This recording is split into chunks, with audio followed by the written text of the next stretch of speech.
Hello everyone, this is video number 4 in Adobe Illustrator for Scientists, and I'm Kevin Bonham. And in this video we are going to talk about color. So I've already brought up some shapes, some complex shapes like the ones we made in the last video, some simple shapes like the ones from the first video, but we're not really going to manipulate these much except to change their appearance by changing their color. So in order to do this, we need a couple of different panels. You can see over here on the right. If you don't have these up in your workspace, as always, go to the window part of your menu and make sure you have gradient, stroke, swatches, and color. The reason this one isn't checked for me is because color is just hidden in another tab. It can be pulled out as well, but I like to put it in there with swatches. So the first thing to know about when manipulating color of objects is that there are two different types of color that you can assign to a shape. One is the outer edge, which is called the stroke in Illustrator, and the part that's on the inside, which is the fill. So right now, all of these objects have a black stroke and a white fill. And it's worth noting the thickness of the stroke can be changed using the stroke tool. So the thickness is called the weight, and higher weight equals higher thickness. For our purposes, I'm going to pump these up pretty thick just so we can see the differences that are made when we change colors. But you can always change this for different objects, have different strokes. So here again we have black stroke and white fill, and we can change those things by looking over here at the fill color and the stroke color. So we can change one at a time, and we can swap between the two using the keyboard shortcut X, or we can just click on the fill or the stroke to pick the one that we want. But I like using keyboard shortcuts for everything. So here we have our star selected, and first we're going to change the fill color. We can do that either in the color panel by just gliding along here. You can see that the color is changing, and we find one we like. We can select it and our fill color will change appropriately. Another option is to go to the swatches and take the pre-selected colors, which can be useful. These are all quite nice. There are different libraries of swatches, so you can go into here and there's a whole bunch of different options you can peruse at your leisure. They have different color schemes that might be useful. I rarely bother with those. I usually pick my colors here or in the swatches panel with the sort of default colors. If you don't see these colors, you can also go to here, show swatch kinds, and make sure show color swatches is selected. So here I've changed the fill. Now I want to change the stroke on the outside, and we can do the same thing. We have stroke selected here, and we just pick a color. So let's pick a other shade of red to go with that, and now we have a red stroke on the outside of the star. That looks kind of nice. Another really useful tool to know is that if you have a color combination that you like, so let's say this guy, I picked a green stroke and I picked a blue interior, and I really like this color and I want to match it to something else. Say I want to make this rectangle the same color.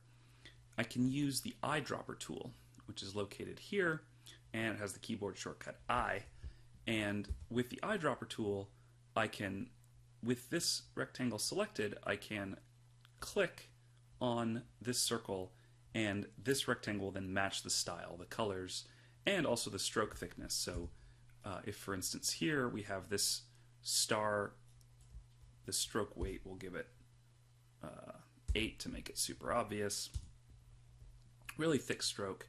If I select this rectangle, use the Eyedropper tool, click here, it's going to change not only the color but the thickness of the stroke outline. So the Eyedropper tool can be super useful to get some consistency across different objects and sort of unify the color themes of your objects. So far we've just done solid colors, but we can also use gradients to really nice effect. So The gradient toolbar is down here, and you see the default is sort of a white to black gradient. If you select that gradient, you can see that we have a couple of different colors here that we can click and drag to change the type of gradient that we have. We can also use the gradient slider to sort of shift the proportion from one side to another. And in addition, we can change the colors of these. We don't have to stick to white to black, and in fact we can do multiple colors. So the way that you do that is you go to swatches here, and you grab a swatch and drag it down into the gradient. So if I drag this green color over the white, it will replace the white, and now I have a gradient from green to black. You can replace black in the same way.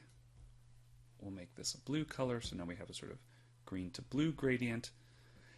And we can also add additional colors to this. So if I want a sort of blue to green to brown gradient, I can grab another swatch here and drag it over here in a location that doesn't already have a color. And now you see I have a gradient between these three colors, and I can adjust the transition between them independently. So you can do this with any number of colors, and you can get as crazy as you like. And in order to apply this color now to an object, I can click and drag that gradient over onto an object. Or I can select another object with this gradient produced over here. I can just click that gradient, and you'll see this object gets that gradient.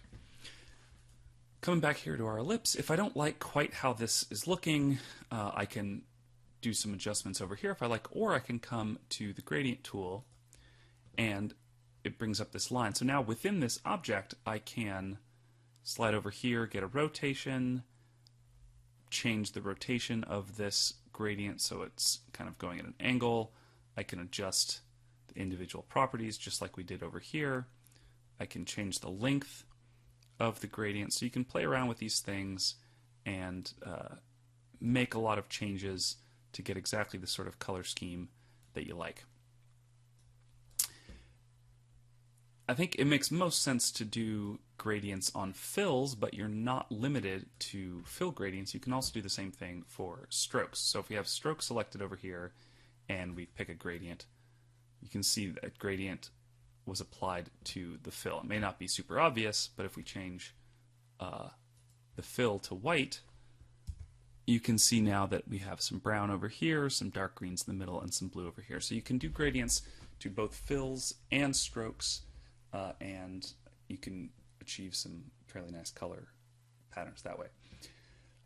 In later videos, we'll talk about more complex ways to do this. We'll talk about some other tools, but that's it for colors. That's just the basics. So you can play around with it, get some color schemes you like. I apologize to anyone that's colorblind because I used a lot of reds and greens, but that's it for color.